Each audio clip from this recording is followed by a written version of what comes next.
हाँ is equal to sine x. हाँ note में लिखो चाहे वैसे लिखो, कल तक यहाँ तक हुआ ही था, अब इसी के आगे से उठा रहे हैं, इसीलिए ये ऐसे ही पढ़ा हुआ है। However, y is equal to sin x is monotonic. However, y is equal to sin x is monotonic in closed interval 0 से लेकर के pi by 2. Closed interval closed interval from 0 to pi by 2. 0 से लेकर के pi by 2 तक के हिस्से में y is equal to sin x monotonic बना रहेगा। और यहाँ से एक कॉन्सेप्ट नया तैयार होता है, ध्यान से सुना, साइन का ही ग्राफ बना रहे हैं।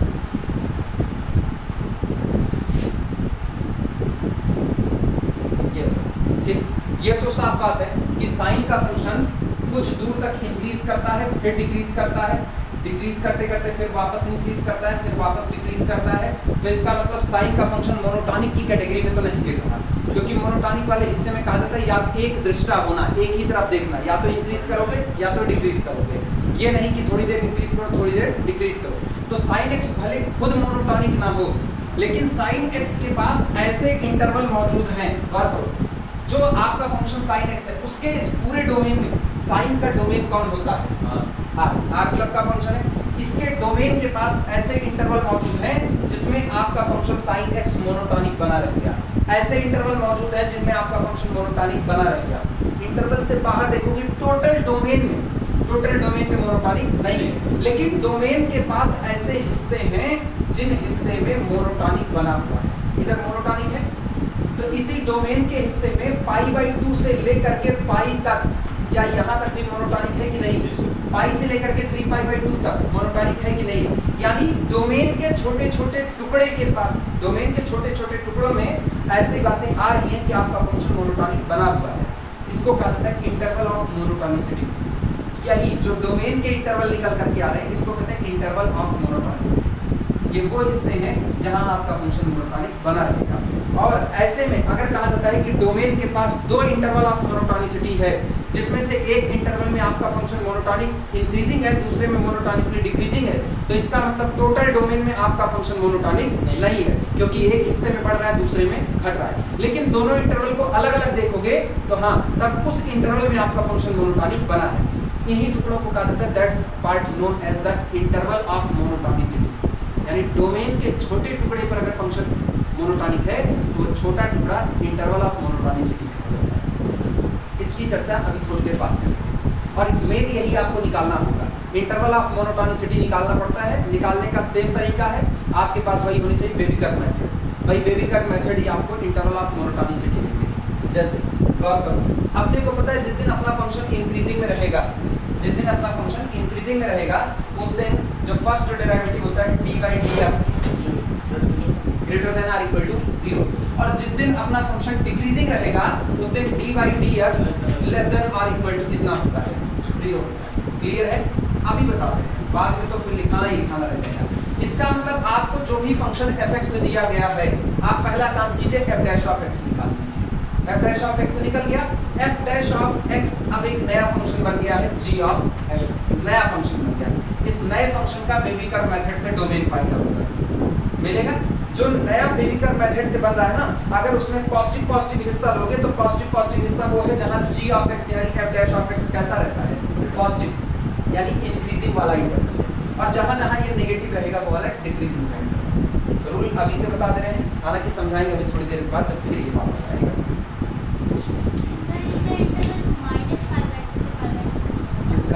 नहीं होगा बिल्कुल, वो तो हम इसको स्लॉट करते जाएं, एक एक मिलता जाएगा। लेकिन जिसने सिर्फ पाई बाई 2 रख दिया ना, सिर्फ पाई बाई 2, तो पूरे पाई बाई 2 के हिस्से में मोनोटॉनिक बन चुका होता है। नहीं, ये 0 से जो लिया गया था पर्टिकुलर की बात कर रहे हैं। अगर तुमको लगे कि यहाँ से ये इतना स्लॉट कर दो, इतना स्लॉट कर दो, अपर भी मोनोटॉनिक है, यहाँ से चला यहाँ तक, कहाँ है ये? माइनस पाई बाई 2 से प्लस पाई बाई 2 तक, अपर भी मोनोटॉनिक बना रहेगा। तो तो ये भी इंटरवल ऑफ मोनोटोनिसिटी है। अब 0 से पाई ये भी इंटरवल ऑफ मोनोटोनिसिटी है। इसीलिए इंटरवल ऑफ मोनोटोनिसिटी आपसे जब मांगा जाएगा तो आपको या तो डोमेन दिया जाएगा और या तो आपको ऐसा फंक्शन दिया जाएगा जिसका डोमेन ही पूरा का पूरा रियल नंबर की लाइक आर क्लब का फंक्शन मान लिया जाएगा। क्लियर है? अभी इसकी टेंशन ना पालो, अभी जैसे शुरुआत करेंगे ना इंटरवल ऑफ मोनोटोनिसिटी वहाँ इसकी चर्चा करेंगे। और पहले बता रहे हैं ये पूरा इधर नहीं पढ़ने वाले, ये पूरा पढ़ेंगे एप्लीकेशन ऑफ डेरिवेटिव केस, जहाँ एप्लीकेशन ऑफ डेरिवेटिव आता है लिमिट कंटिन्यूटी डिफरेंशिएबिलिटी के बाद असली में वहीं पर यहाँ पर डोमेन का कुछ हिस्सा आपको निकालने में इसकी जरूरत पड़ सकती है, इसीलिए इसको यहाँ पर छोटे से हिस्से में पढ़ दिया जाता है। हेडिंग डाल देना monotonicity of a function at a point. Heading है मोनोटोनिसिटी ऑफ अ फंक्शन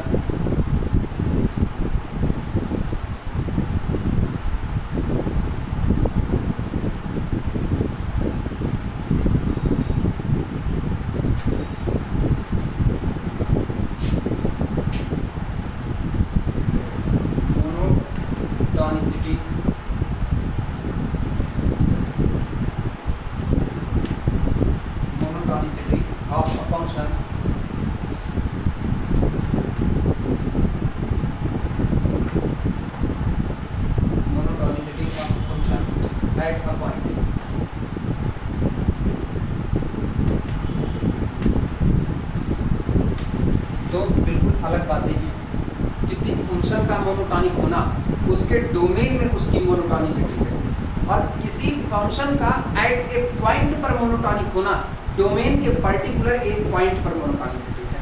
दो बिल्कुल अलग चीजें हैं। कोई फंक्शन किसी डोमेन में मोनोटॉनिक है, ध्यान से सुना, कोई फंक्शन किसी डोमेन में मोनोटॉनिक है तो इसका कतई ये मतलब नहीं है कि वो किसी पर्टिकुलर पॉइंट पर मोनोटॉनिक होगा। ठीक, ऐसा नहीं कहा जा सकता। लेकिन अगर वो पर्टिकुलर किसी पॉइंट पर मोनोटॉनिक है, फिर सुनो, अगर वो पर्टिकुलर किसी पॉइंट पर मोनोटॉनिक है तो इसका भी ये मतलब नहीं कि आप इसको पूरे डोमेन पर मोनोटॉनिक कर सकते। ये दोनों बातें एक दूसरे को इंप्लाइज नहीं कर पाएंगे। क्लियर है? या क्वेश्चन मार्क छोड़ रहे हैं? अगर ये बात गलत होगी तो तुमको इसका एक काउंटर एग्जाम्पल कहीं ना कहीं पर मिलेगा। याद आया पैरेलल मेथड चलाए थे, शुरू में लगा सब सही और under root x square plus x plus 1 के आते ही सारी बातें तहस नहस हो गई। तो अभी फिर हम अपनी बात को वापस लेते हैं। अगर ये बातें कुछ गलत सही बैठ रही होंगी ना तो आगे कहीं मिलेगा। फिलहाल एक बात तो 100% जो आंख के आगे नजर आ रही है वो सही सलामत है कि अगर कोई फंक्शन अपने डोमेन में मोनोटॉनिक है तो डोमेन के किसी पॉइंट पर मोनोटॉनिक होगा, इसकी गारंटी हम नहीं दे सकते। क्यों नहीं देंगे? वो अभी बाई डेफिनेशन आएगा। इसीलिए ये हेडिंग आ रही है मोनोटॉनिसिटी ऑफ अ फंक्शन, किसी फंक्शन की मोनोटॉनिसिटी एट अ पॉइंट, किसी एक दिए गए पॉइंट पर।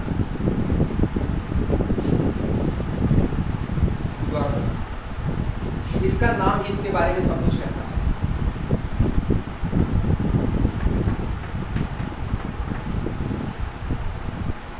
एक ही बिहेवियर रखने वाला, दो बिहेवियर नहीं रखेगा। जो होगा एक बिहेवियर होगा, यानी इंक्रीज करेगा तो इंक्रीज करेगा, डिक्रीज करेगा तो डिक्रीज करेगा। गौर करना, मान लो ये कोई दिया गया फंक्शन, ठीक, इंक्रीज कर रहा है, लेफ्ट टू राइट आप जा रहे हो तो ये बढ़ता जा रहा है, और इसके किसी एक पॉइंट पर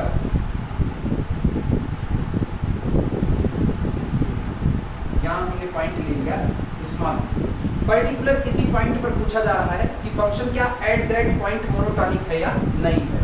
तो सबसे पहले ये तय करो आपका फंक्शन इंक्रीजिंग नेचर का है या डिक्रीजिंग नेचर का है।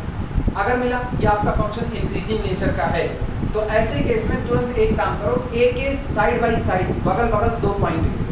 जब आपने पॉइंट ए लिया और ए पर मोनोटॉनिसिटी पूछी जा रही है तो ए के ठीक पहले का पॉइंट यहाँ पर कौन मिलेगा? ए माइनस एच, थोड़ा कम, एकदम नजदीक का पॉइंट। ए के ठीक बगल का पॉइंट यहाँ कौन मिलेगा? ए प्लस एच। ये एकदम बगल के पॉइंट है, ये बात याद रखना।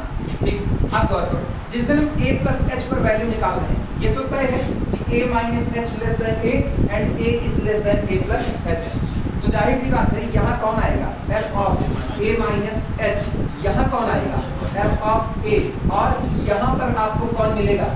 F of a plus H.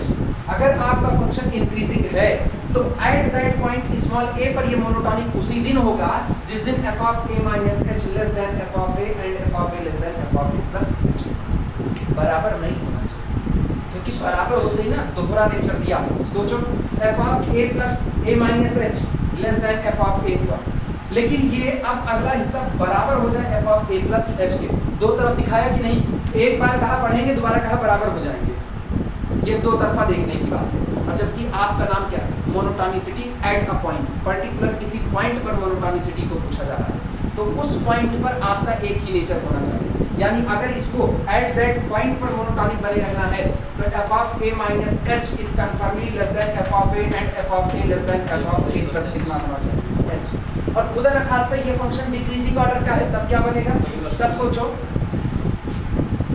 ये रहा, यहाँ का पॉइंट हमने यहाँ पर कोई लिया a, तो इसके पहले वाला कौन हुआ a माइनस एच, इसके बाद वाला कौन हुआ a प्लस एच, तो यहाँ कौन मिलेगा, यहाँ f of a minus h, यहाँ कौन आएगा f ऑफ a, यहाँ कौन आएगा f of a plus H.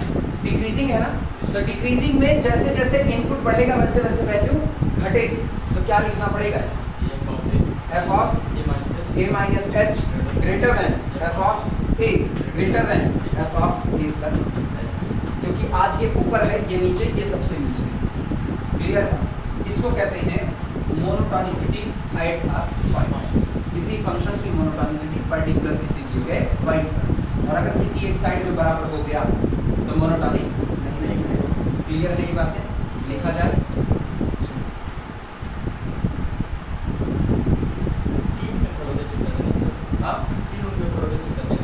किसका, तीन मेथड होगी, मतलब अभी एक को मेथड नहीं होगा, अभी तो सिंपली बस खाली बताया गया कि इनपुट देते रहे ना, और इनपुट देने के साथ साथ कैसे किससे निकल कर क्या था उसको देखते रहे, मोनोटोनिसिटी में डिक्लेयर हो।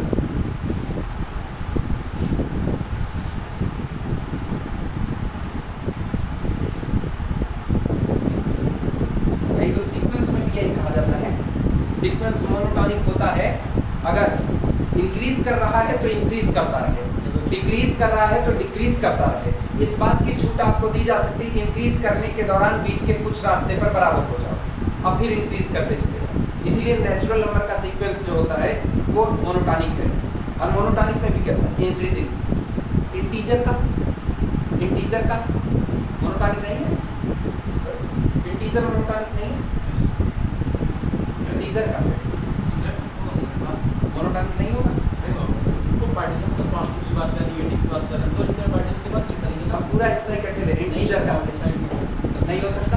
रीजन इसका मतलब कि दो हिस्से हैं ना, मतलब ये तो एक हिस्से में इंक्रीज कर रहा है, किसी में डिक्रीज कर रहा है, आप वो ले साइन की तरह ले लीजिए, वही साइन की तरह। हाँ साइन वो सीक्वेंस होगा कि नहीं होगा, हम ये सुनना चाहते हैं। सीक्वेंस तो होगा, इंटीजर का सेट सीक्वेंस होगा, इंटीजर का सेट सीक्वेंस होगा, हम ये सुनना चाहते हैं। नहीं होगा सर। ये फिगर बनाओ, ये फिगर फटाफट बनाओ, इसके बाद फिर लिखना इसमें y is equal to f of x, एक फंक्शन ले रहे हैं, y is equal to f of x is monotonically increasing, is monotonically increasing,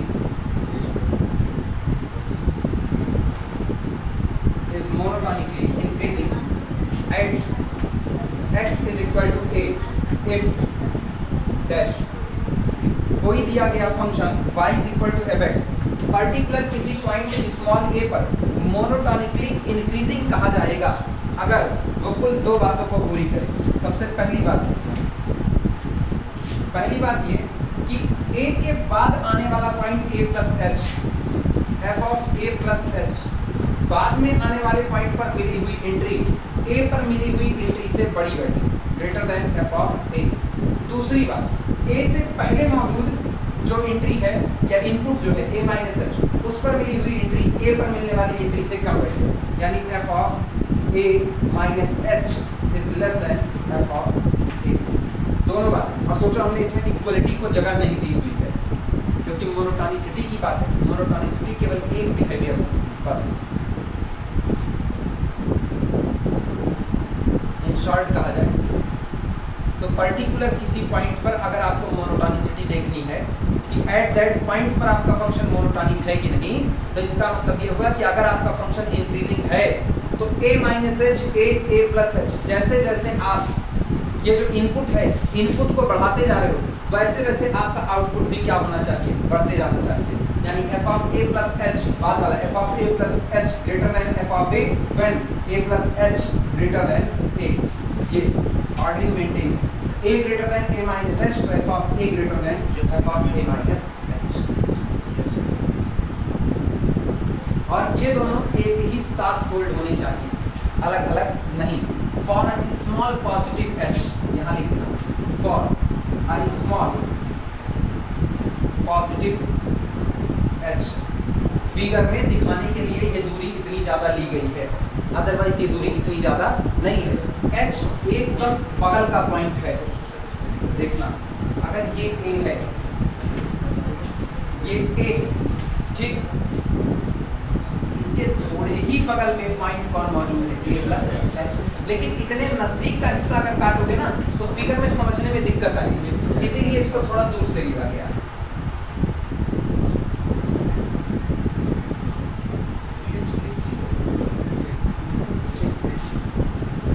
अब स्मॉल पॉजिटिव का मतलब क्या है वो सुन लो, पहले ये इतना लिख लो तब।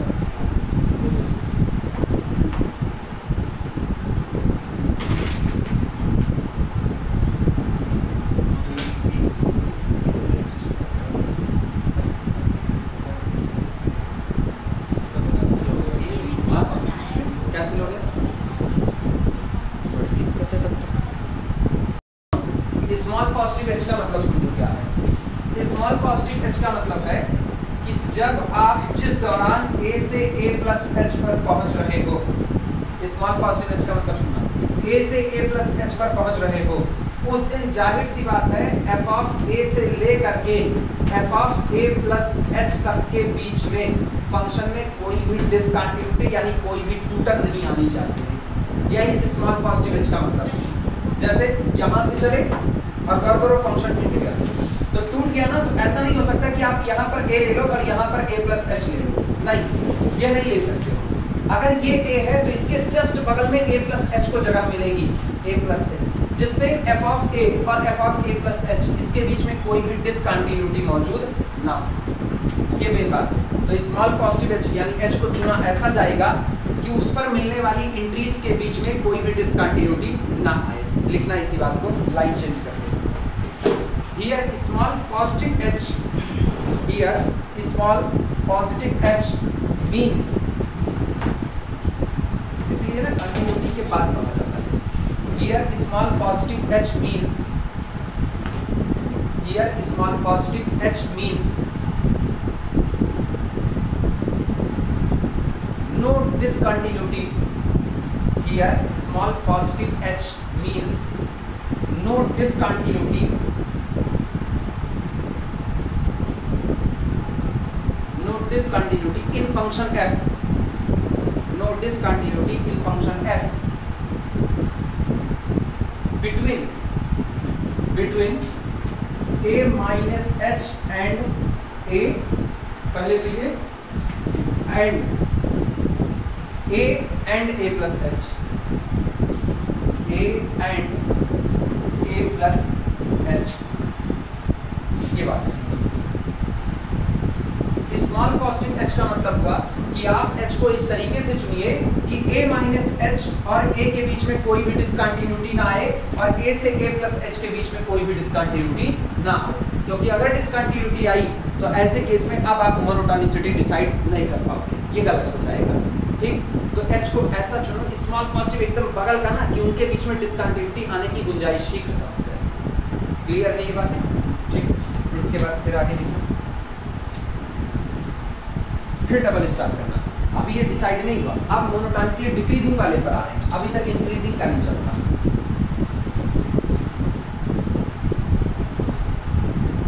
फिर डबल स्टार बनाना। सुनो, ये तो इंक्रीजिंग का नेचर हुआ, ठीक, ध्यान देना। हम कह रहे हैं मेरा दिया गया फंक्शन y बराबर fx, वापस पुरानी बातें दोहरा रहे। मेरा दिया गया फंक्शन y बराबर fx पर्टिकुलर डोमेन के किसी पॉइंट a पर मोनोटोनिक कहा जाएगा।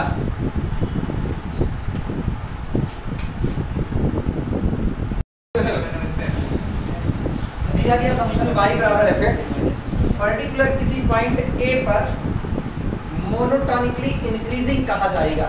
क्योंकि सिर्फ मोनोटोन कहना ना नई बात बनेगी, आपको दो में से एक डिसाइड करना पड़ेगा।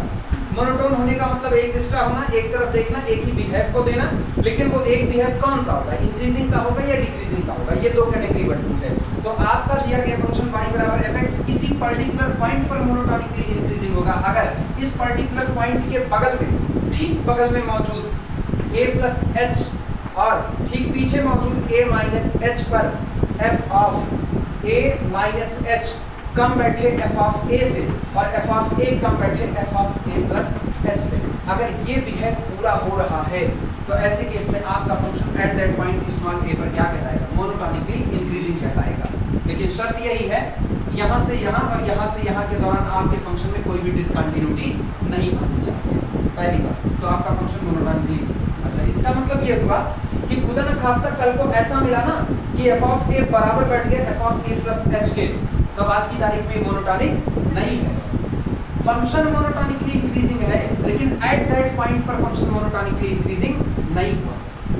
तो ये तो तय हो गया कि एट दैट पॉइंट पर मोनोटोनिक इंक्रीज होना, सॉरी पूरे फंक्शन का मोनोटोनिकली इंक्रीजिंग होना एट दैट पॉइंट पर मोनोटोनिकली इंक्रीजिंग होने की गारंटी नहीं है। इस पे रोक लगी पड़ी।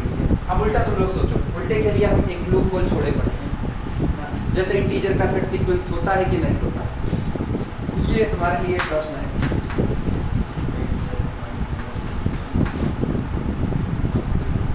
वैसे जवाब दे दें, दिमाग न और जवाब दे दें, नहीं सोचते रहोगे। नेचुरल ऑर्डरिंग की अगर बात लोगे तो नेचुरल ऑर्डरिंग की बात को मानते हुए कभी भी इंटीजर का कलेक्शन सीक्वेंस नहीं बन सकता। नेचुरल ऑर्डरिंग की बात का मतलब होता है कि आपकी जो सीक्वेंस की डिफिनीशन ही होती है वो डिफाइंड होती है नेचुरल के सेट से।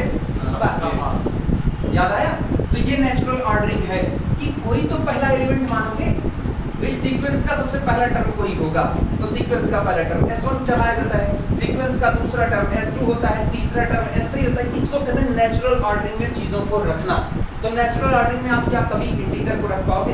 कहीं से तो शुरुआत करनी पड़ेगी। इंटीजर कहता है ये दुनिया जो नजर आ रही है ना, यहाँ होते नहीं है, इसके पहले से शुरू होते हैं, इसके पहले से। तो इसके पहले शुरू कहाँ से होते हैं? इसका जवाब मौजूद नहीं है। इसीलिए भले वो बाई रूल बंधा हुआ है, -5 से -5 के बाद नंबर लाइन पर कौन आएगा, इसके बाद कौन आएगा, इसके बाद कौन, आपको रूल पता है, सब एक एक बढ़ते जा रहे, एक एक बढ़ते जा रहे, रूल पता है।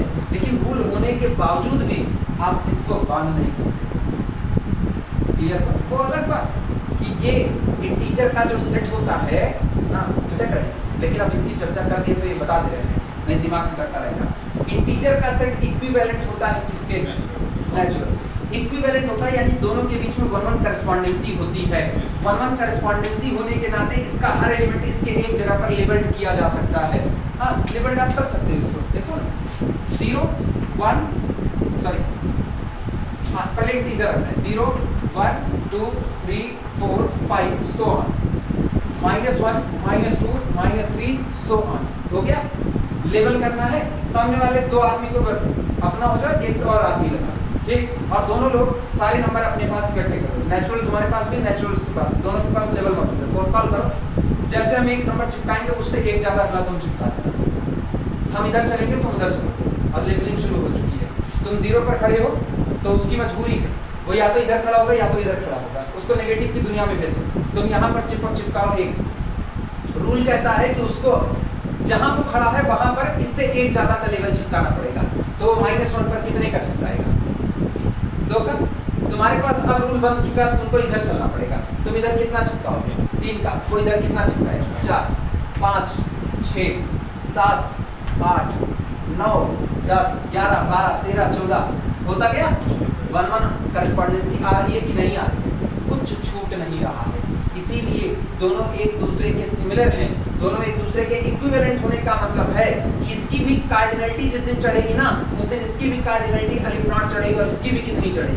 अलिफ नॉट चढ़ेगी। वो अलग बात है, ये सीक्वेंस है लेकिन ये सीक्वेंस नहीं है, क्योंकि खुद नेचुरल है, अपने ऑर्डर को तो मानेगा, लेकिन ये इनका ऑर्डर मान लेगा। क्लियर है?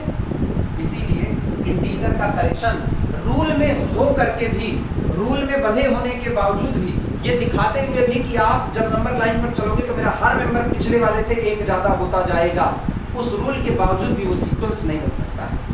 नेचुरल ऑर्डरिंग की कमी होती है, याद रखो, ऑर्डरिंग की कमी भी आपको सीक्वेंस बनने नहीं देती। सब सीक्वेंस याद आ रहा है?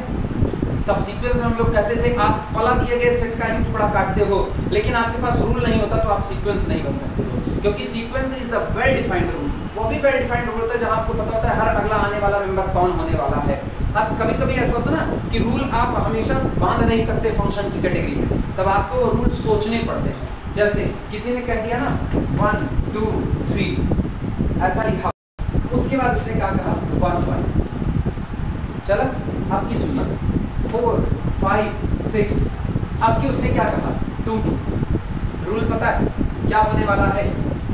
1 2 3, तो कौन सा नेचुरल नंबर दोहरा दिया, फिर कितना लिखा 4 5 6, अगले नेचुरल दोहरा दिया, तो अगला कौन 7 8 9, अब क्या दोहराएगा 3 3 दोहराएगा।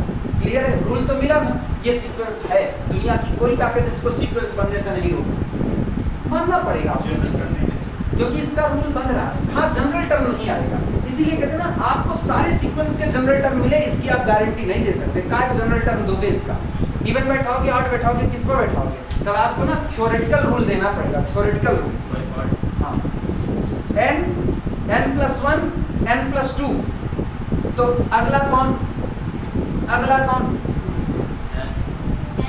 n+1 n+2, अगला कौन n सोच लो,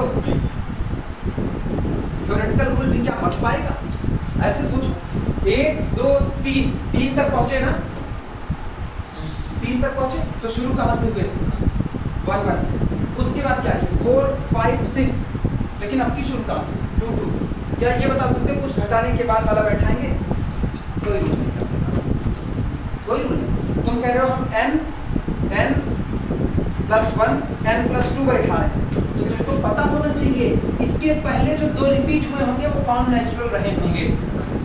तो पहले तो ये तय करो ना n तक पहुंचने के दौरान आप कितने नेचुरल रिपीट कर चुके होंगे, क्या पता लग पाएगा? मुश्किल काम। इसीलिए हर सीक्वेंस का nth टर्म बताने का रूल आपके जेब में मौजूद हो, ये गारंटी नहीं दी जा सकती है। क्लियर है? सीक्वेंस इसीलिए वो जो दुबे सर बोलते हैं, इसीलिए बोलते हैं कि अगर आपने सीक्वेंस से लड़ना सीख लिया तो आप सब से लड़ना सीख जाओगे। लेकिन सीक्वेंस, क्योंकि इसका अपना कुनबा बड़ा भारी भरकम है, और सीक्वेंस का जब अपना ही परिवार भारी भरकम बैठा हुआ है, तो जिससे जब तुम सबसे भारी वाले से निपटा लिए ना, एक घर है जिसमें 15 भाई हैं, पूरी क्रिकेट टीम से भी ऊपर एक्स्ट्रा खिलाड़ी भी तैयार है उसमें, 15 भाई हैं, जिसने उस घर में दुश्मनी मोल ले ली, ठीक, वो अपनी कब्र खुदवाएगा या तो उन 15 की खोद देगा, और उन 15 की खोद दिया तो इसका मतलब उससे छोटे सारे कुनबे पर लड़ाई जारी रखी जा सकती है। ये फर्क आता है। हाँ।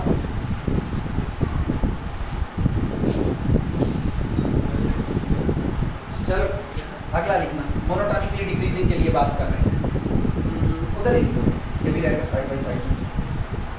डबल स्टार करके लिखना, f(x) या y = f(x) said to be monotonically decreasing, double star करके y = f(x) is monotonically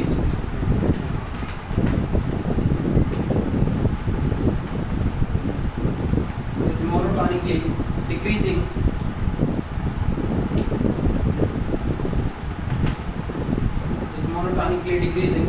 at x is equal to small a if dash।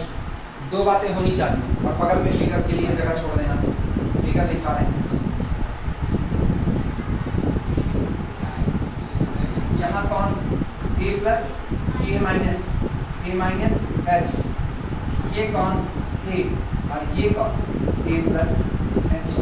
तो रूल कैसा मिल रहा है, f of a minus h कैसा greater than f of a, और f of a कैसा greater than f of a plus. Input के बढ़ाने के साथ आउटपुट घटता जा रहा है। ये सारी बातें ना एट दैट पॉइंट हो रही, इसीलिए इनको पूरे फंक्शन पर अप्लाई करने की गलती भी ना करना। इफ पहली बात f of a plus h is less than f of a, and f of उसी के तौर पे लिखते हैं f of a minus h is greater than f of b. ध्यान दो यहाँ से वहाँ एक ही वक्त बदल गया, जज्बात बदल गए, हालात बदल गए, यहाँ से वहाँ जाने में बस सही सलामत फिगर है। आपको मेन ना फिगर का याद रखना है, ये तो लिखने की बात है, लिखा ऐसे जाता है। और यहाँ पर फिर इसी तरीके से लिखना for a small positive h, for a small positive h, और वही बात दोहरा देना, स्मॉल पॉजिटिव h का मतलब क्या होता है, मन को दोहराना, मन को ना दोहराना, कोई इतना लिखो फिर आगे बढ़ते हैं। स्टार करके लिखना और जो लिखना उसको ब्रैकेट में बंद कर देना। लिखो it should be noted that, it should be noted that, ये बात ध्यान देने की है,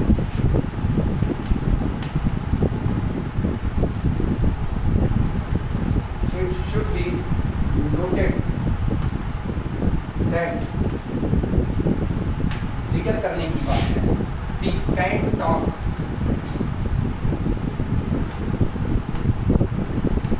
वी कैन टॉक, हम बात कर सकते हैं, ठीक, ऑफ मोनोटोनिसिटी,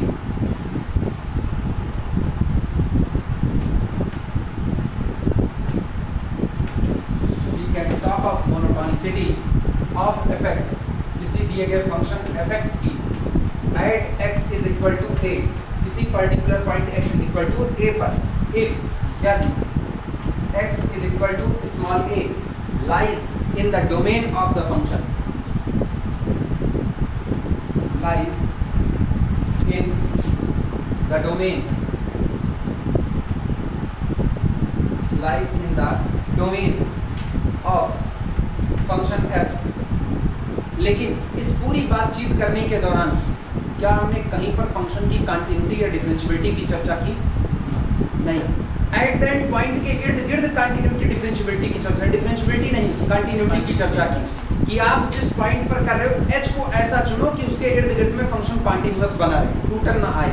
लेकिन हमने पूरे फंक्शन की कंटिन्यूटी और डिफरेंशियबिलिटी की कहीं पर कोई चर्चा नहीं की। तो अगर कोई पॉइंट डोमेन में मौजूद है तो आप उस पॉइंट पर फंक्शन के लिए मोनोटोनिसिटी की बात बिल्कुल कर सकते हो बिना फंक्शन की कंटिन्यूटी और डिसकंटिन्यूटी की चर्चा किए हुए। इसी को लिख रहे हैं। It should be noted that, ये ध्यान देने की बात है, we can talk of monotonicity of function fx at x is equal to a, कि हम पर्टिकुलर किसी point x is equal to a पर फंक्शन के मोनोटोनिसिटी के बारे में चर्चा कर सकते हैं, बात कर सकते हैं इफ यदि x is equal to a lies in the domain of, अगर ये पॉइंट फंक्शन के डोमेन में मौजूद हो, विदाउट एनी, आगे लिखना, विदाउट एनी कंसिडरेशन, बिना किसी विचार के, without any consideration, without any consideration of continuity, of continuity, without any consideration of continuity और differentiability,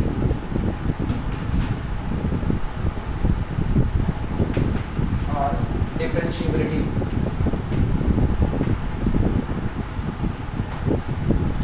of function fx at x is equal to a। तो उस point x is equal to a पर function continuous है, differentiable है, ये सब बिना देखे हुए हम पर्टिकुलर उस point x is equal to a पर फंक्शन की मोनोटोनिसिटी की चर्चा कर सकते हैं। इसमें कोई रोक टोक नहीं। नोट करो, चलते हैं आगे।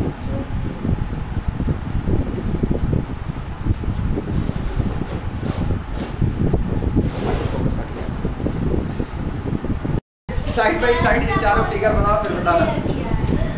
पहले 4 फिगर बनाओ। हाँ, मैं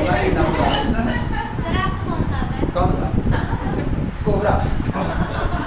चक्रवर्ती। लिखो, बनाओ, इसको बनाओ। पहला, दूसरा, तीसरा, चौथा, 4 फिगर साइड बाई साइड बनाना। पहले को गौर करना, लाइनिंग ऐसे ही खींचना। पहले ये ऊपर गए, फिर एकदम ऊपर चले गए, ठीक। ये पहले नीचे आए, फिर पाताल लोक की सैर पर आए। ये चले, कौन पवन चक्की बनी? ये ऊपर चले, इस पॉइंट को छोड़ा, वैल्यू यहाँ पर ली, और फिर ऊपर की तरफ गए, और ये नागिन वाले की तरफ, नागिन डांस लास्ट में है। 4 फिगर बनाओ, फिर इसकी चर्चा करते हैं। हम भी बचा रहे हैं वीडियो, रोक रोक करके, छोटा रहे चल रहा है। रुको MB बचाते हैं। सुनो 1 by 1 इसके लिए क्या लिखें, क्या लिखें? At x is equal to a पर क्या होगा, at x is equal to a पर क्या होगा? या कॉपी नहीं, मोनोटोनिकली इंक्रीजिंग या डिक्रीजिंग? कुछ नहीं। अरे उल्लू कर रही हो, ये देखो पहले बढ़ा फिर बढ़ गया, यानी यहाँ पर जो तुमको वैल्यू मिली, यहाँ f ऑफ a है, इसके थोड़ा भी आगे जाओगे तो ऊपर निकल गए f of a less than f of a plus h, इसके थोड़ा भी पीछे आओगे तो इस पटरी को छोड़ के यहाँ आ गए f of a minus h। Monotonically increasing at x is equal to a, लिखना इंक्रीजिंग ऐसे, monotonically increasing at x is equal to a, monotonically increasing at x is equal to a। मन चाहे तो सिर्फ लिखो increasing at x is equal to a, क्योंकि increase करने का मतलब है उसका मोनोटोनिक बिहेवियर हो चुका है। मोनोटोनिक का मतलब ये तो बस एक ही बिहेवियर दिखाना, तो वो दिखा रहा है हम x is equal to a पर मेरा बिहेवियर मोनोटोनिसिटी क्या है कि हम बढ़ते जाएंगे। इन पर आना, इन पर पहले क्या किए, डाउनवर्ड डायरेक्शन में औंधे मुख गिरे, और उसके बाद a के बाद और तेजी से नीचे गिरे।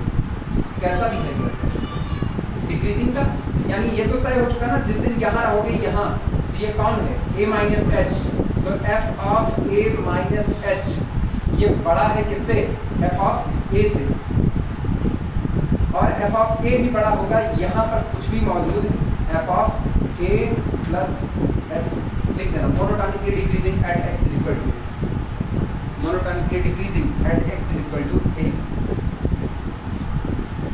बगल वाले का बताओ, बगल वाले का at x is equal to a पर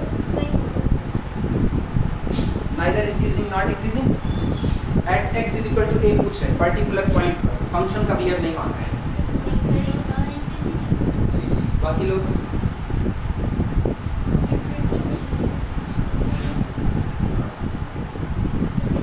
ग्राफ टूट गया इसलिए, ग्राफ टूट गया इसलिए याद करो।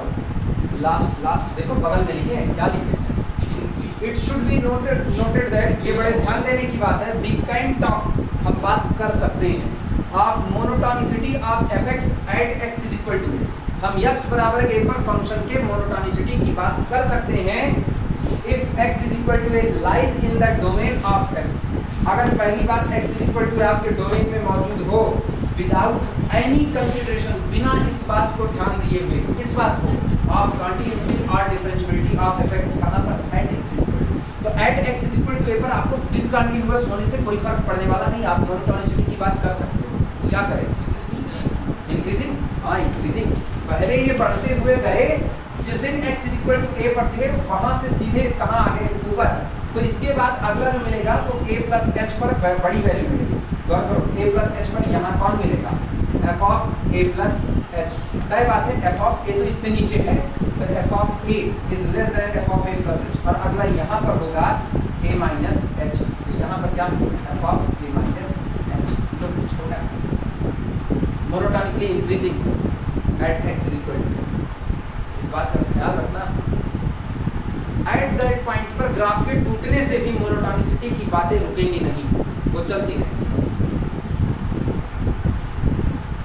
लोगों का काम है ये सारी बात, ये नीचे वाला नागिन डांस, ये तो सीधे इंक्रीजिंग दिख रहा है, ये ऐसा लिख देना इसके लिए सीधे increasing at x is equal to, increasing at x is equal to 8।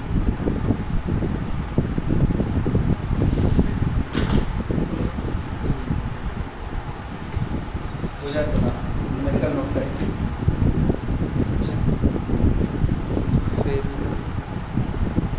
लिखना प्रॉब्लम है for each of the following graph,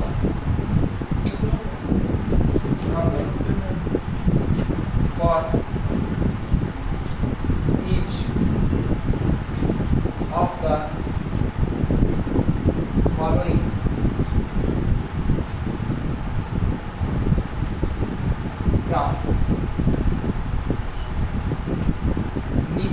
graph आपको दिए जा रहे हैं, for each of the following graph comment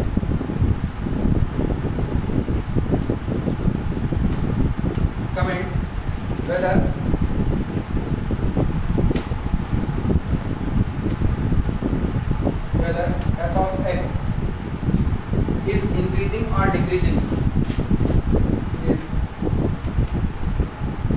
increasing or decreasing.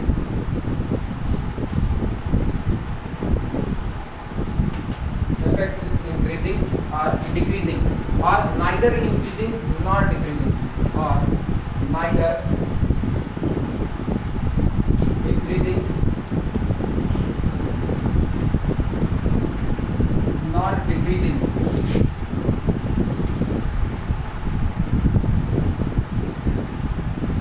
Neither increasing nor decreasing at x is equal to 8.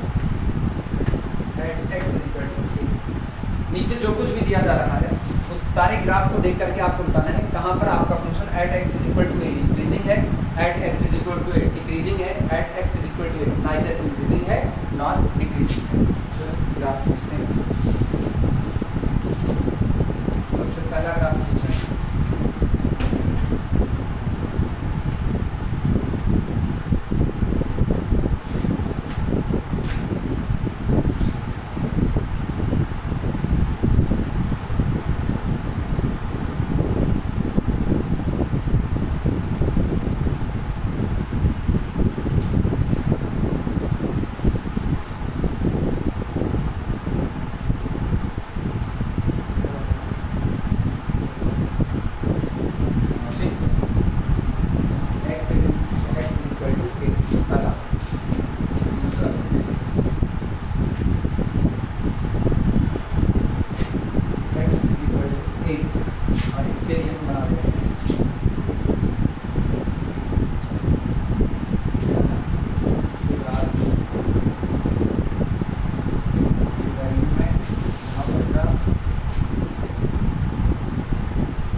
चारों पे 1 by 1 चर्चा करनी है। कौन सा इनमें at x is equal to a पर इंक्रीजिंग है, कौन सा डिक्रीजिंग है, कौन सा नाइदर इंक्रीजिंग है नॉट डिक्रीजिंग है। पहले ये चार बना फिर आगे चलते हैं। तो पहला तुम लोगों के according neither increasing not decreasing NIND at x is equal to a neither increasing not decreasing. दूसरे वाले में आओ, क्या NIND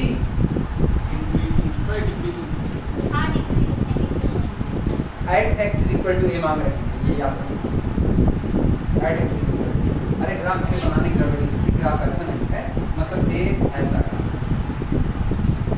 मेरा ऐसे तब कर दिया नाइदर इंक्रीजिंग नॉट डिक्रीजिंग।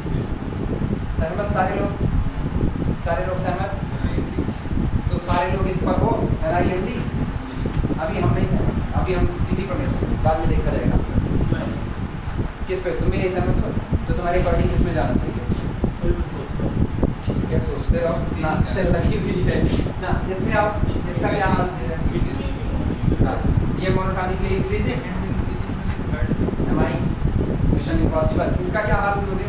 नहीं ये increasing N I N D इस पर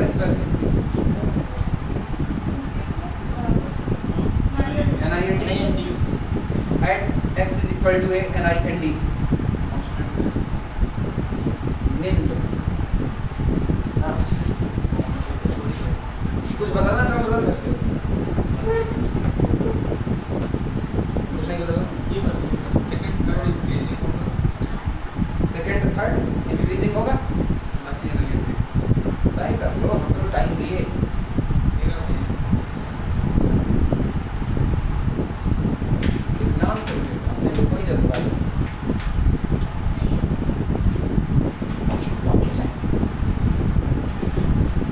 बाकी लोग लॉक करें लॉक यही।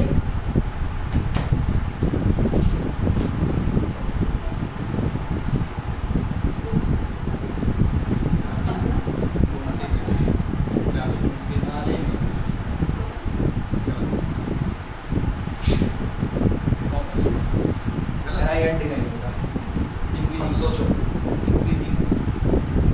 तुम्हारे अकॉर्डिंग इंक्रीजिंग, बाकी लोग एन आई एन डी तो नहीं होगा। अब या तो इंक्रीजिंग हो या तो डिक्रीजिंग, अपने नहीं बताने वाले, तुम लोग सोच करके जवाब दो। अपने नहीं बताने वाले, थ्योरी लिखी गई है, थ्योरी को सोचो जवाब दो।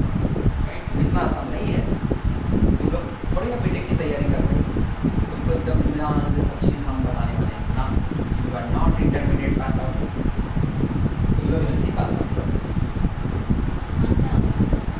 अरे उससे क्या होगा, एमएससी वाले तो मास्टर डिग्री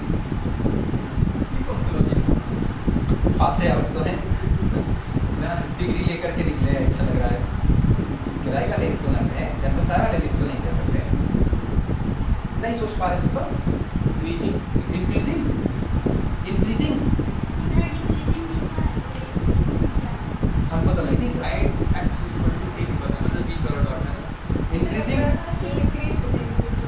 सर कुछ राइट जाओ, थमो थमो, रुको जरा, सब्र करो, जवाब लो, गड़बड़ सब्र सोच रहे हो।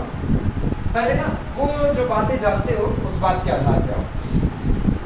सुनो, हाइपोथेटिकली अपने दिमाग में रखो, यहाँ हमने वाई एक्सिस बना दिया, तुमको धीमे धीमे सिखा रहे हैं, ये वाई एक्सिस है, ठीक है, ये आपका एक्स एक्सिस है, और ये पॉइंट है एक्स इज इक्वल टू, ये आपका ग्राफ बना है।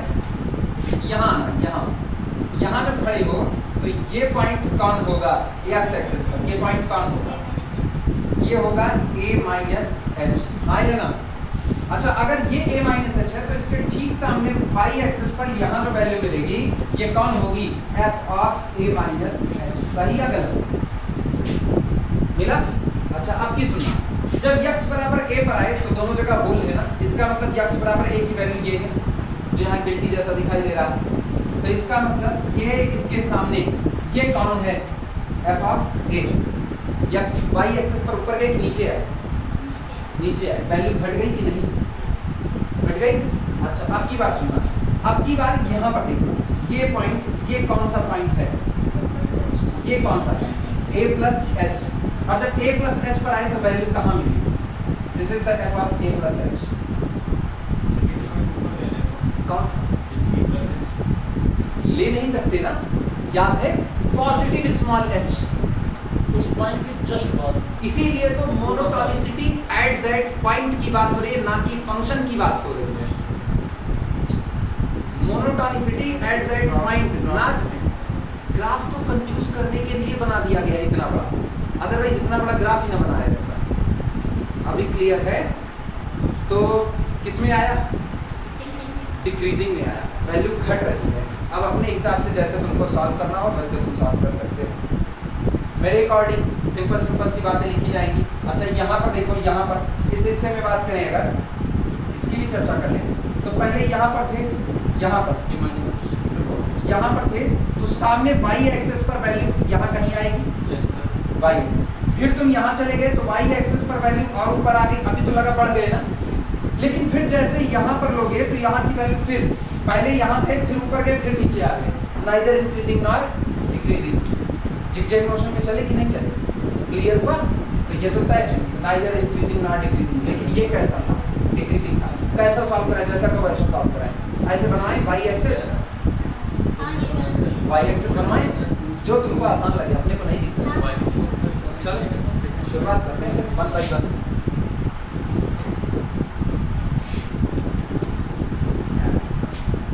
1। है सॉल्यूशन। सॉल्यूशन आप सबसे पहला काम करो ना, y एक्सेस और x एक्सेस को अपने हिसाब से छोटा छोटा बनाओ। x एक्सेस y एक्सेस दोनों बन गए, ठीक। और इस ग्राफ को बनाना, ये ग्राफ अपना कैसा है? छोटा सा, ये गोल किया यहाँ पर, इसके बाद फिर ऊपर गोल, फिर यहाँ से यहाँ गिरे और यहाँ पर वैल्यू।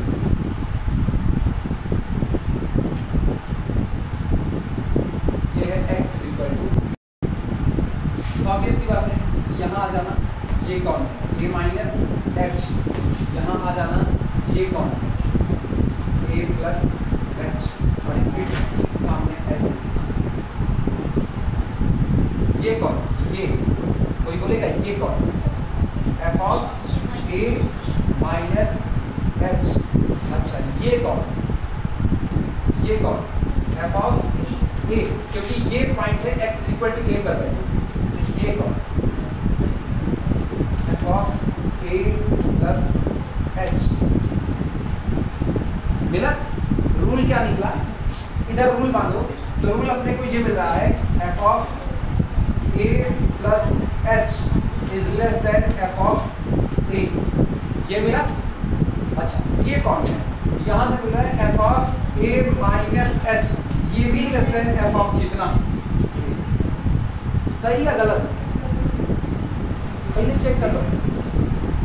सबसे ऊपर टॉप पर f ऑफ a पड़ा है कि नहीं पड़ा है? अरे सोचो, f ऑफ a टॉप पर पड़ा है, बाकी दोनों लोग उसके नीचे हैं कि नहीं? तो f of a plus h भी f ऑफ a से कम है, f of a minus h भी f ऑफ a से कम है। मोनोटॉनिक होने के लिए तो चाहे इंक्रीजिंग होते चाहे डिक्रीजिंग, f ऑफ a को तो दोनों के बीच में बाउंड होना था।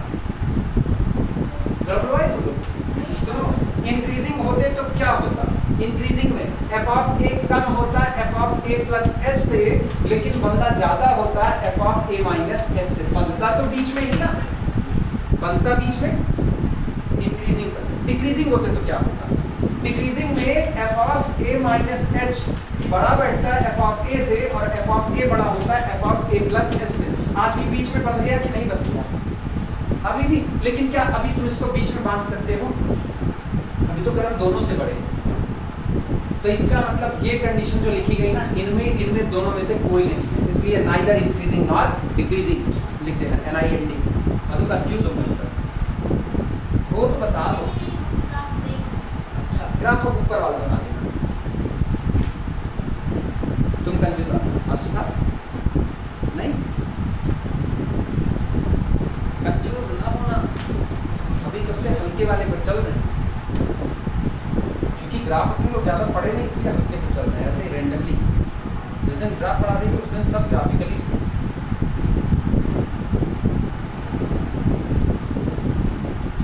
दो कंडीशन माई बात है, और अपने तो दिमाग में बस एक बात रखते हैं, f ऑफ a बीच में बंधेगा तभी इंक्रीजिंग या डिक्रीजिंग होगा।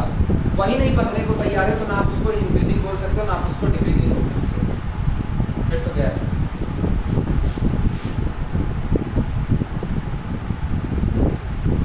नोट करो, के लिए फिगर बना लेना ऐसा ही। अब तुम्हारी मर्जी, फिगर बनाना चाहो बनाओ, ना बनाना चाहो ना बनाओ, कोई दिक्कत नहीं है।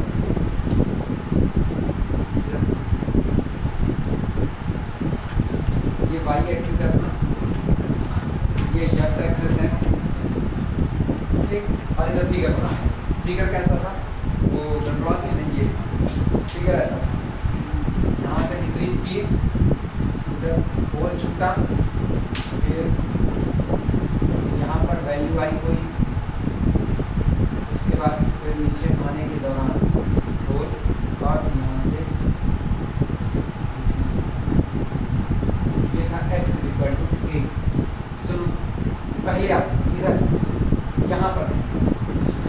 कौन होगा, ये x is equal to a से पहले ही कौन होगा a माइनस h। तो a माइनस h पर बोलो y एक्सिस पर कितना रहेगा f ऑफ a माइनस, सही है गलत? ये वाला कौन लेगा, ये कौन, तो ये क्या दिया f ऑफ a, बोलो घट गए कि नहीं घट गए? और अब की बार यहाँ पर पॉइंट लेना, तो ये कौन है a प्लस h, और a प्लस h के सामने यहाँ f of a plus h।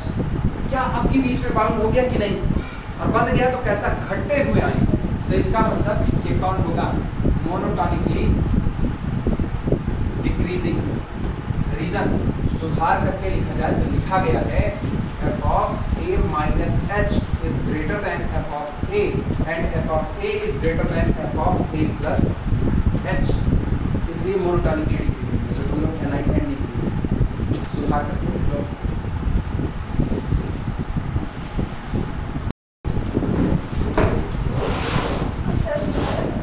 Interval of monotonicity शुरुआत करें, लिखो हेडिंग डालो। मान लीजिए ना बाकी दो तुम लोग लगा चुके ना, पहला एन आई एन डी, दूसरा वाला दूसरा डिक्रीजिंग, तीसरा इंक्रीजिंग, चौथा एन आई एन डी। ठीक, इंटरवल ऑफ मोनोटोनिसिटी लिखो।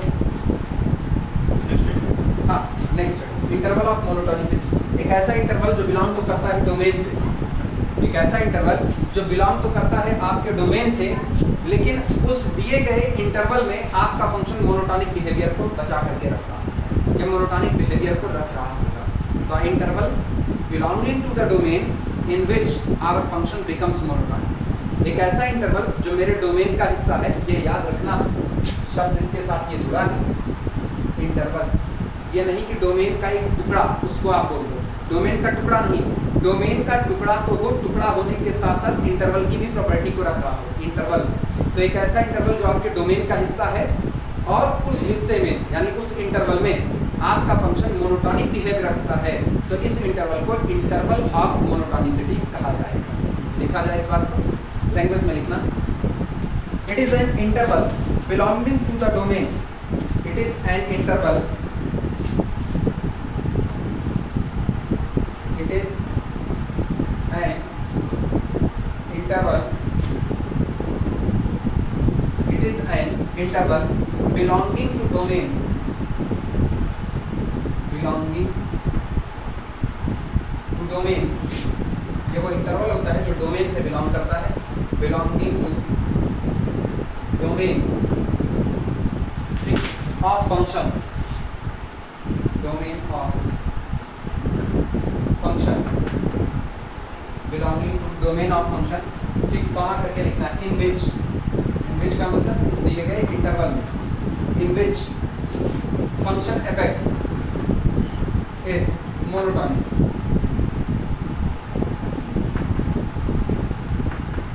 इन which function f x is monotonic. For example तो आप ऐसे ही सोच सकते, फॉर एग्जाम्पल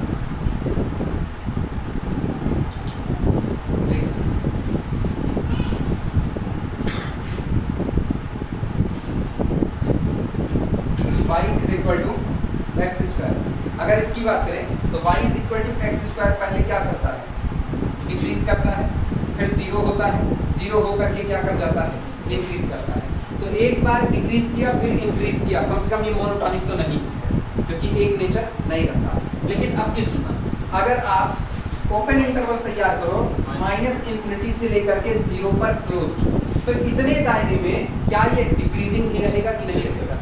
तो इसका मतलब अगर आप y is equal to x square की बात करो तो सोचो y is equal to x square R club का फंक्शन, क्योंकि इसका पूरा डोमेन रियल नंबर का सेट आर है, तो डोमेन तो इसका कितना हो गया आर। लेकिन आर ने अपने दो टुकड़े थमा दिए आपको, पहला टुकड़ा आर ने आपको थमाया ओपन इंटरवल माइनस इन्फिनिटी से लेकर के जीरो पर क्लोज्ड, और दूसरा आपको थमाया जीरो से लेकर के क्लोज्ड, जीरो से लेकर के इन्फिनिटी ओपन। इस हिस्से में आपका function y is equal to x square कैसा डिक्रीजिंग, और इस हिस्से में कैसा इंक्रीजिंग। तो ये जो दोनों इंटरवल तैयार हुए ना, ये इंटरवल ऑफ मोनोटोनिसिटी हो, ये डिक्रीजिंग मोनोटोनिसिटी है और ये इंक्रीजिंग मोनोटोनिसिटी। क्लियर है ये बात? तो आपका फंक्शन खुद पूरे डोमेन में पूरे डोमेन में आपका फंक्शन नहीं है, लेकिन डोमेन के टुकड़े को, यानी जब डोमेन को आपने स्लॉट किया ना, तो उस स्लॉट पर वो क्या हो गया, मोनोटॉनिक हो गया। क्लियर है ये बात? कंफ्यूज कोई नहीं? लिखना पहले तो ये फिगर बना लो, फॉर एग्जाम्पल फिगर बना लो,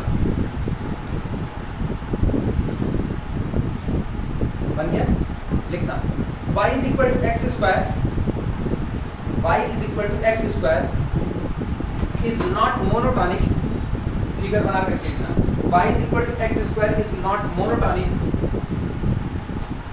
इन its domain R, y is equal to x square is not monotonic in its domain R, y बराबर x square अपने ही डोमेन R में मोनोटॉनिक नहीं है, but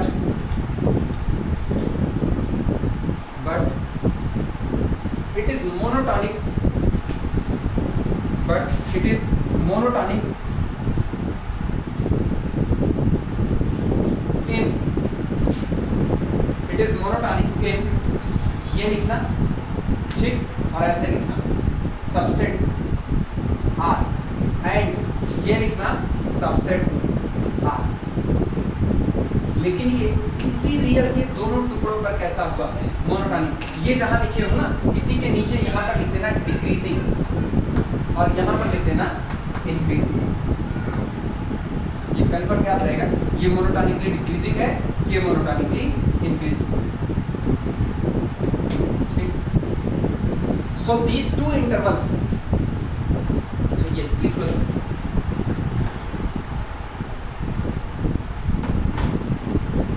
डोमेन का सबसेट होना चाहिए, ये बात याद रखना, क्योंकि इंटरवल ऑफ मोनोटॉनिसिटी डोमेन में खोजी जाती है, डोमेन के बाद आप नहीं खोज सकते। क्लियर है? क्या बोल रहे थे? So these two intervals are called, so these two intervals are called interval of monotonicity. So these two intervals are called interval of monotonicity.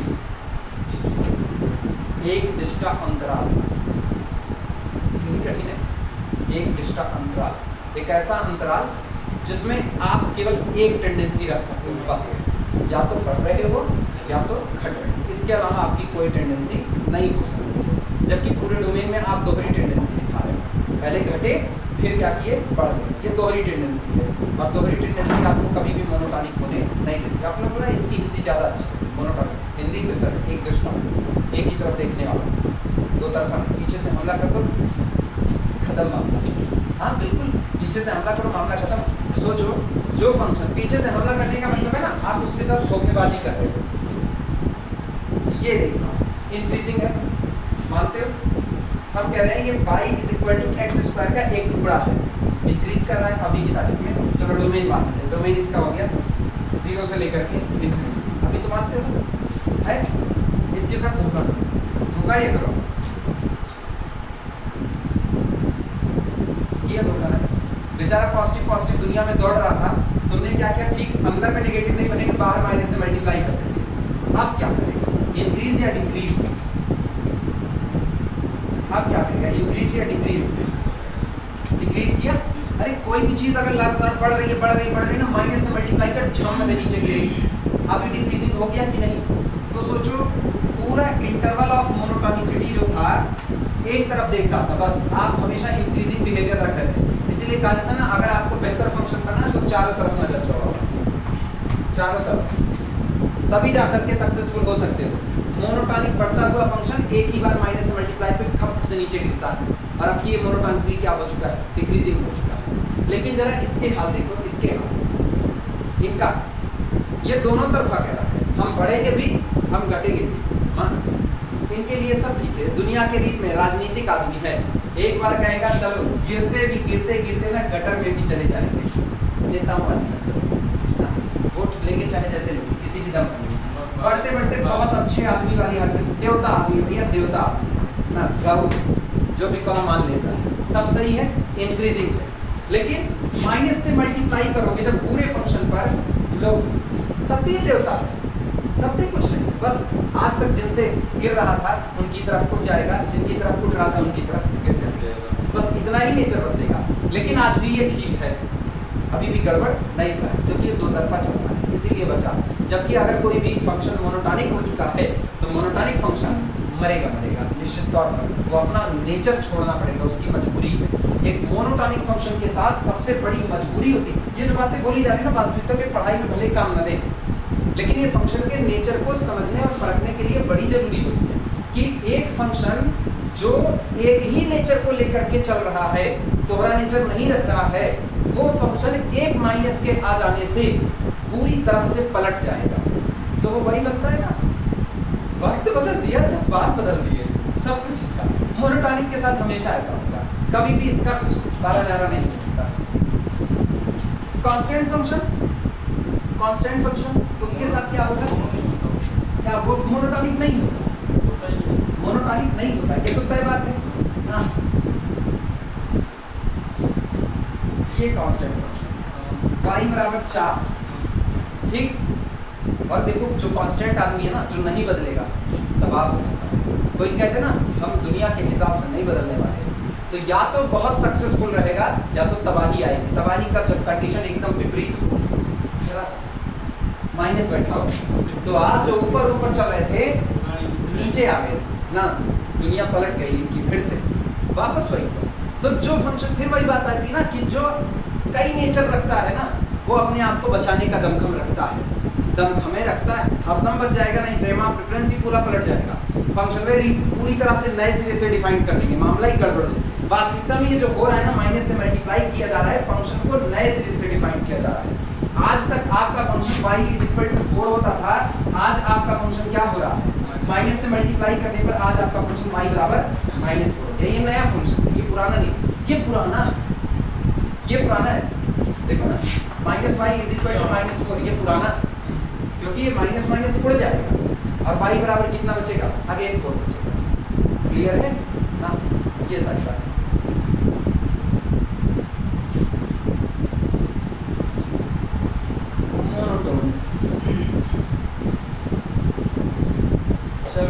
इसके बाद देखना, दूसरा एग्जांपल कोई और बता सकते हो अपने आप से सोच करके। एक तो हम बता दिए y बराबर x², दूसरा बता सकते हो, दूसरा जिसमें आपको इंटरवल और मोनोटोनिसिटी मिल जाए। सोच के जवाब देना, पहला तो दे दिए y बराबर x², ठीक। जो y बराबर x² आपको मिला, उसमें हमने बता दिया कि आपको 2 इंटरवल ऑफ मोनोटोनिसिटी मिल गए। एक और फंक्शन सोच करके बताओ जिसमें इंटरवल ऑफ मोनोटोनिसिटी मिल जाए। 1/x ग्राफ बोलो, कौन सा, mod x चलेगा, 1/x चलेगा नहीं चलेगा,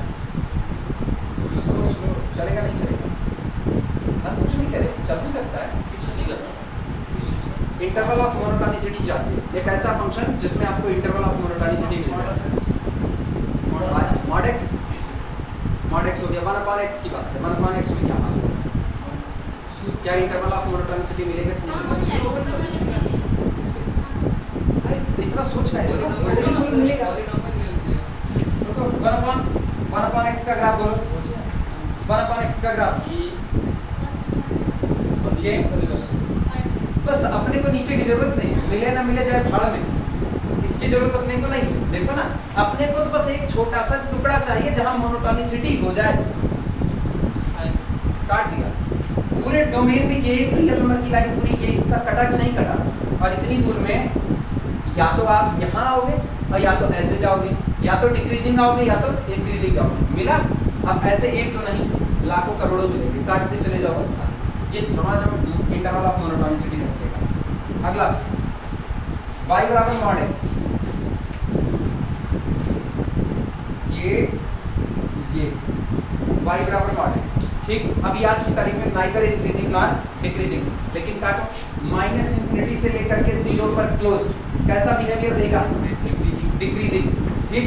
अब की बार 0 से लेकर के इंफिनिटी तक फिर एक और शॉर्ट मार, अब की कैसा बिहेवियर देगा, इंक्रीजिंग। यानी ये इंटरवल ऑफ मोनोटोनिसिटी है, ये इंटरवल ऑफ मोनोटोनिसिटी है। लिख देना उसी एग्जांपल में, लिख देना सिमिलरली, यही दोनों बात लिखना, -∞ to 0 closed, -∞ to 0 closed and closed 0 to infinity, closed 0 to infinity, both are, तो के दोनों हैं, both are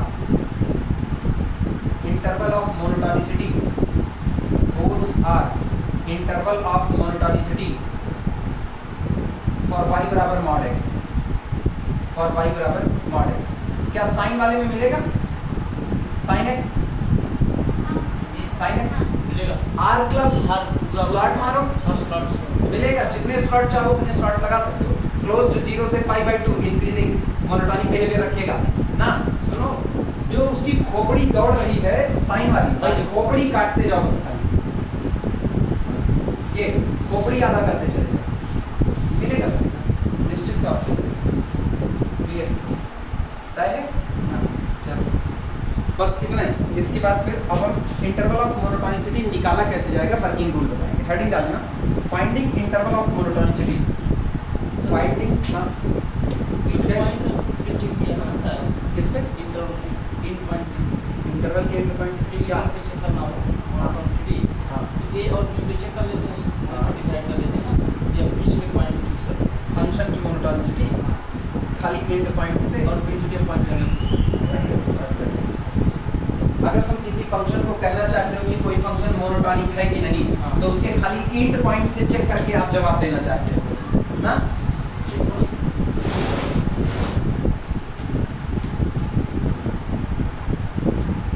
ए से चलो और गौर करना,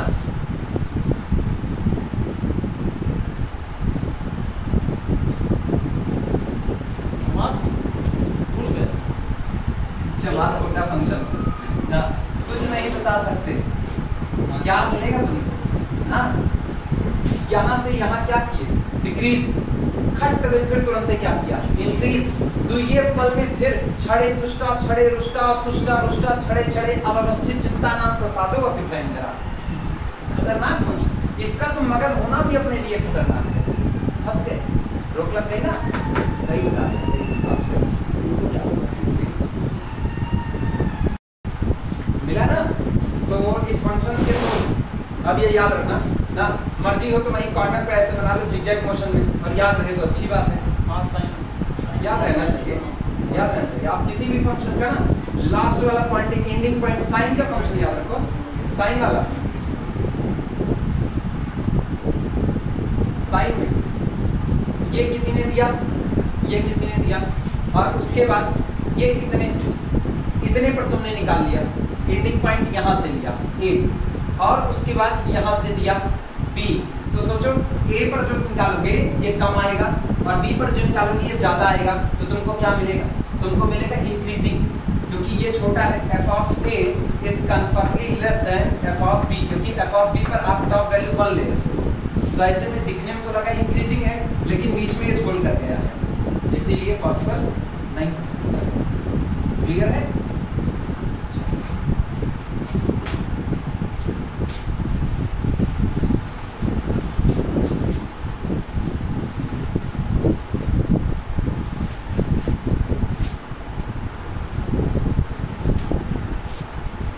जो तुम बोले ना एंडिंग पॉइंट वाला, हम बता रहे हैं तुम्हारा दिमाग कहाँ चला होगा।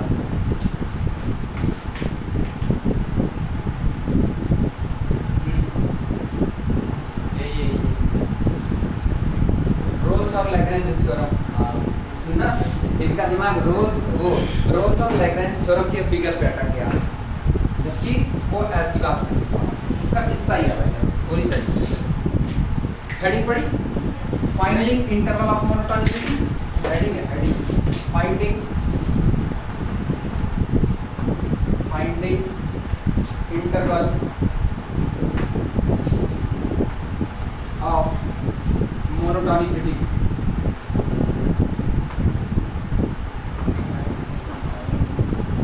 इंटरवल ऑफ मोनोटोनिसिटी निकालना, ये याद रखना। इंटरवल ऑफ मोनोटोनिसिटी निकालने के लिए कभी कभी आपको फंक्शन का डोमेन नहीं दिया जाता है, तो जब फंक्शन का डोमेन नहीं दिया जाएगा तो अक्सर ऐसा फंक्शन इस्तेमाल किया जाता है जिसका डोमेन आपको ऑलरेडी पता होता है।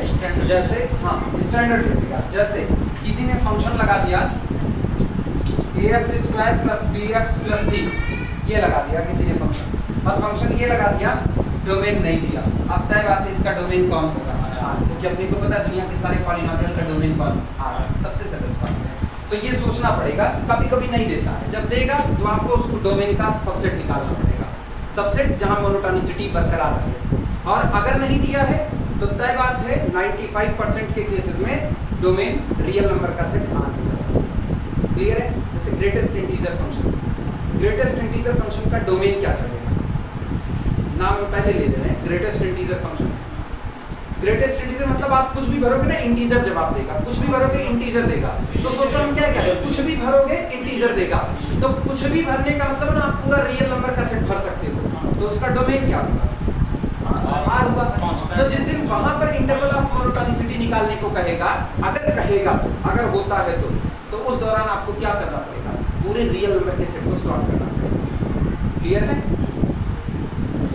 इसमें सबसे पहला पॉइंट सबसे पहले लिखना, फॉर पॉइंट नहीं है, सबसे पहले इसे नोट करिए, for y is equal to f of x, ये कोई भी एक दिया गया function, for y is equal to f of x, पहला पॉइंट तुरंत, for y is equal to f of x।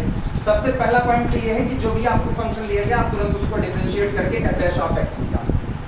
For y is equal to f of x, find f dash of x, पहले point पे लिखना, find f dash of x, find f dash of x। अच्छा, जब तुमको f dash of x मिल गया तो obvious सी बात है f डैश ऑफ x का फैक्टराइजेशन तो किया ही जा सकता है, जैसे आज तक हम लोग करते आए हैं बेबी कर्व मेथड में, अच्छे अच्छे एक्सप्रेशन तोड़ते चले आए हैं। तो for y is equal to f x, find f dash of x and let, और माना f dash of x is equal to x minus alpha 1, x minus alpha 2, so on x minus alpha n, factorise कर, ये माना है late, इसमें कोई confusion तो नहीं ना, f dash of x is equal to this. ठीक, अगला काम सबको पता है, अगला काम जब ये एक्सप्रेशंस मिलता था तो क्रिटिकल पॉइंट की तलाश होती थी, और वो क्रिटिकल पॉइंट अब आज की तारीख में किसके पॉइंट होने चाहिए, डोमेन के पॉइंट होने चाहिए। क्लियर है? लिखना सेकंड पॉइंट, लिखना सेकंड पॉइंट, सेकंड पॉइंट में लिखना फाइंड, नहीं, find small x belong to the domain f df, find small x belong to the domain df, और इसी x के लिए ना यही आगे लिख देना क्रिटिकल पॉइंट, क्रिटिकल पॉइंट,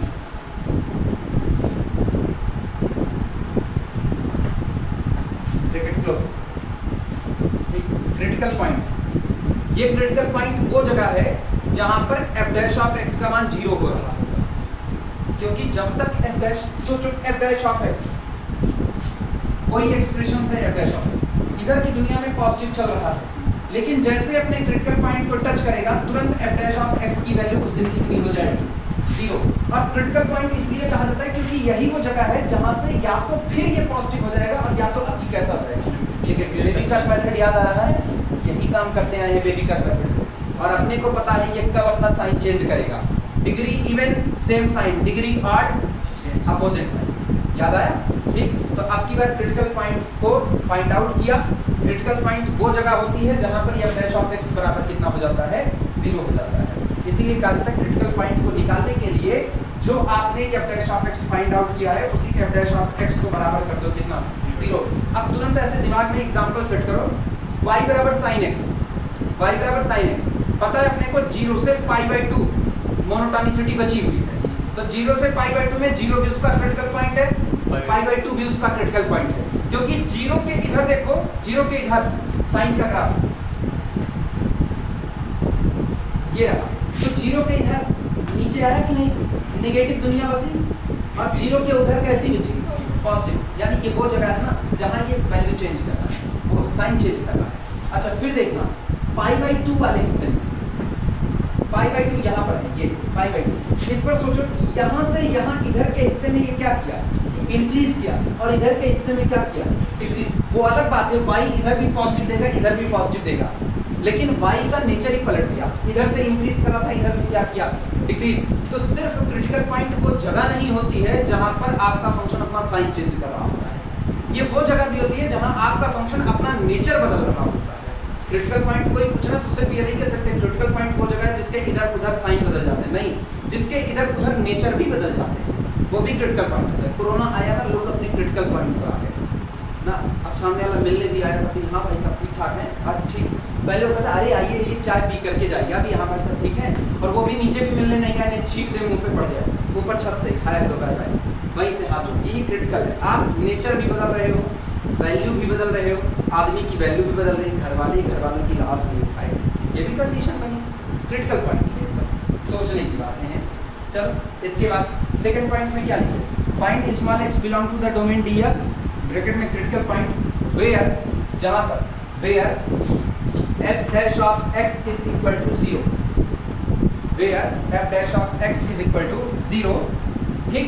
अच्छा लेकिन सिर्फ 0 ही नहीं, और अथवा और नॉट डिफाइंड, ऐसे भी पॉइंट क्रिटिकल होते हैं जो दिखने में तो पता नहीं चल रहा था लेकिन बाद में पता चलता है वहां पर फंक्शन डिफाइंड ही नहीं हुआ, वो भी क्रिटिकल पॉइंट है। जैसे 1/x के लिए x इज इक्वल टू 0 कैसा पॉइंट, क्रिटिकल पॉइंट, कैसा पॉइंट, क्योंकि इस पर ये डिफाइंड होने वाला नहीं है, लेकिन इसके उधर और इधर वेल डिफाइंड है, एक तो ये भी critical. Third point, third point, तीसरा पॉइंट वही है, जब आपको क्रिटिकल पॉइंट मिल गए तो वेबिकर मेथड कहता है कि इन सबको रियल नंबर की लाइन पर इनके ऑर्डर में बैठा दो, लिखना लोकेट दीज क्रिटिकल पॉइंट्स, तीसरा पॉइंट है locate these critical points, locate these critical points on number line, locate these critical points on number line, हुआ। चौथा पॉइंट, चौथा पॉइंट, अच्छा रुको, चौथे पॉइंट की पहले ना यानी पहले लिख ही लेंगे तब बनाएंगे।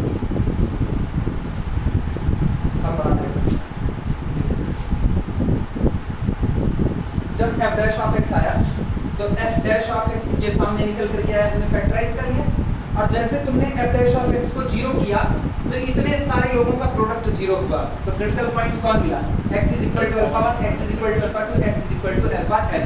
इन सब को उठा करके नंबर लाइन पर पढ़ के, तो ये मान लो अल्फा 1 है, ये अल्फा 2 है, ये अल्फा 3 है, और चलते चलते ये कौन है अल्फा, बीच में ऐसे सारे, क्लियर है।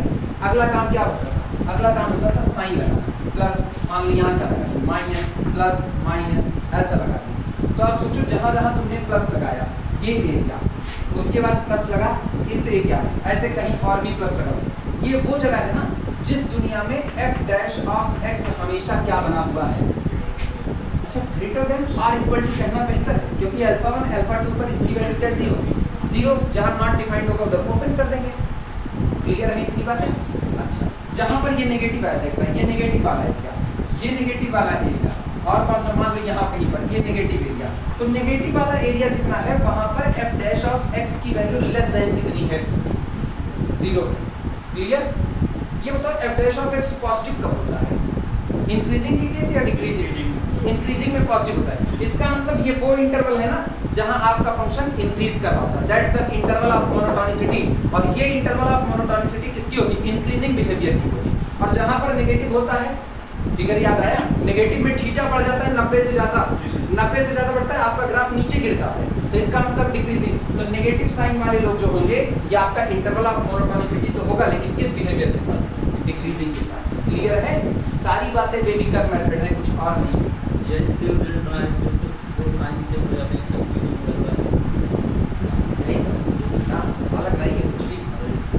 अब क्लियर हुआ कुछ कुछ, दिखाएं आगे क्या लिख रहे थे, चौथा point, find sign of dy by dx, dy dx, find sign of dy dx, अभी बता रहे हैं साइन पाने का मतलब यही, ये इंटरवल पाना, find sign of dy dx in these intervals, find sign of dy dx in these intervals obtained, in these intervals obtained, और अब करना ना, अब ऐसी नंबर लाइन पर इन लोगों को बनाना है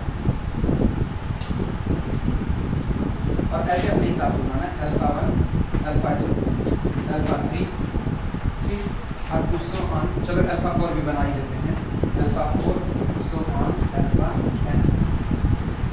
साइन हम नहीं लगा रहे हैं, क्योंकि अपने जानते हैं बेबी कर्व मेथड से सॉल्व कैसे होता है।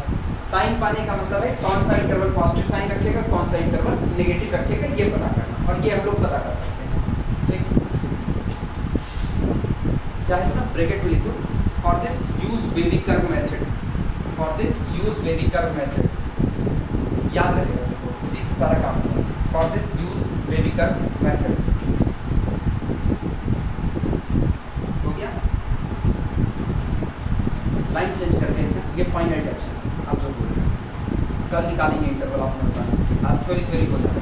बोले लिखना इंटरवल विद पॉजिटिव साइन, नहीं पांचवा नहीं, आप फाइनल टच दे रहे हैं ना। इंटरवल विद पॉजिटिव साइन, ये तो वर्किंग रूल था इंटरवल ऑफ मोनोटोनिसिटी के बनाने का। अब हम बता रहे हैं इंटरवल ऑफ मोनोटोनिसिटी कौन सा किस में जाएगा। Interval with positive sign gives those intervals with positive sign, वो इंटरवल जिन्होंने पॉजिटिव साइन को रखा हुआ है, गिव्स दोज इंटरवल, ये उन इंटरवल को दे रहे होंगे, gives those interval where f of x, where f of x यानी आपका main function is monotonically increasing, that is अर्थात where f dash of x greater than और इक्वल टू 0, क्योंकि इंक्रीजिंग के लिए ये शर्त है। छोटा होगा तो बताना। लिखा गया है interval with positive sign gives those interval where f of x is monotonically increasing, that is f dash of x greater than or equal to 0. Clear हुआ? And with negative sign, और वो इंटरवल जो negative sign से आएंगे, and with negative sign gives where f of x is monotonically decreasing, where f of x is monotonically decreasing, that is where f dash of x less than or equal to 0, जहाँ पर पहला derivative negative रहेगा। ये होता है interval of monotonicity निकालने का तरीका। लेकिन इसके बाद निकाला कैसे जाएगा, मेरे ख्याल से बेबी कर्व मेथड इतना ज़्यादा पढ़ने के बाद ये तो दिमाग में क्लियर हो गया होगा कैसे क्या मिल रहा है। ठीक, न्यूमेरिकल स्टिक कर जाएंगे। अभी आज पे